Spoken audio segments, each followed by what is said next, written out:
De que forma o coaching pode contribuir praticamente para a obtenção de resultados? Carlos, você poderia citar um ou dois exemplos para a gente? Posso. Eu vou citar um exemplo num programa de coaching de equipe, na verdade como equipe de líderes. Eles traçaram algumas metas estratégicas. Uma delas era reduzir em 50% o índice de desperdício de produtos danificados. E, por incrível que pareça, a gente fez um mapeamento do que impedia eles de alcançar essa meta. E um dos pontos que foram levantados foi a questão de comunicação. E é algo óbvio, mas na verdade é um meio para que cada empresa, cada equipe possa alcançar melhores resultados. Dentro de uma equipe existe um conceito que vem da física que chama valência. O que é a valência? Valência na física é a capacidade de troca entre os átomos. E a valência de uma equipe é a capacidade de troca entre os membros dessa equipe. E aí a gente pode avaliar o nível de abertura dos líderes dentro dessa equipe, enfim, em trocar, em dar e receber feedback. E nessa empresa, eles mapearam que o problema era a comunicação porque um não deixava o outro impactar na sua área. Tinha um jogo político muito forte. E a gente conseguiu desenvolver isso por meio de feedbacks, onde eles criaram planos de ação. Obviamente que o meu foco não era ajudar diretamente em reduzir esse desperdício, mas era em exercitar a musculatura da comunicação. Você fala assim, pô, Carlos, como é que você faz? Você ensina o que é comunicação? Não. O coaching, eu ajudo a equipe a perceber e eles mapearem exemplos do que está ruim na comunicação. Eles mapearem fatos que estão impedindo eles de terem uma boa comunicação. A partir daí, a própria equipe sabe o que precisa fazer para se comunicar melhor. Só que muitas vezes eles deixam passar, porque eles não sentam para falar sobre aquilo. Aliás, quanto maior o nível hierárquico, maior é o jogo político, que a gente sabe, e às vezes eles deixam de falar de coisas simples e óbvias, que são coisas que podem gerar resultado. Então, se pegar um executivo, muitas vezes ele intui o que precisa fazer, e às vezes são coisas óbvias.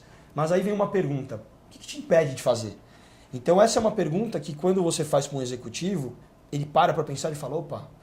Um outro caso, por exemplo, foi com um executivo que ele estava desmotivado, né, numa posição de diretoria, e ele estava altamente desmotivado. E ele colocou que um dos valores que era importante, alguma das coisas que era importante para eles era superar desafios. E aí eu apliquei com ele um exercício, onde ele ficou durante uma semana se autoavaliando, chama método de amostragem de experiência. Preparei a secretária dele para ligar para ele de 8 a 10 vezes por dia. Ele tinha que parar onde ele estava e preencher esse questionário.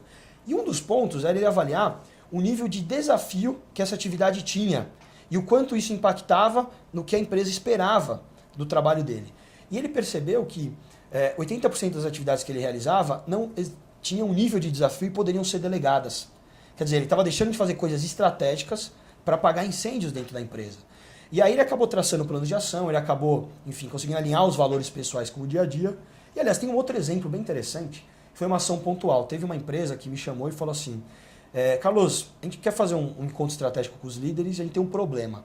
Aqui na reunião de diretoria, eles perdem muito foco. Então a gente teve como desafio tornar as reuniões mais produtivas. E aí eles traçaram, mapearam o que impedia essas reuniões de serem mais produtivas.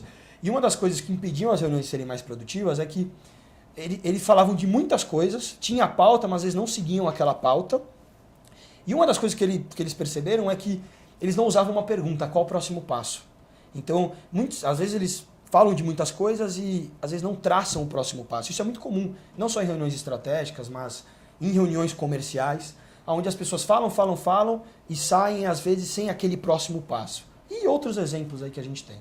Tá ótimo. Carlos, muito obrigado pela sua entrevista. Obrigado. Eu conversei com o Carlos Cruz aqui no portal HSM Online. Lembrando que o melhor conteúdo de gestão você encontra aqui.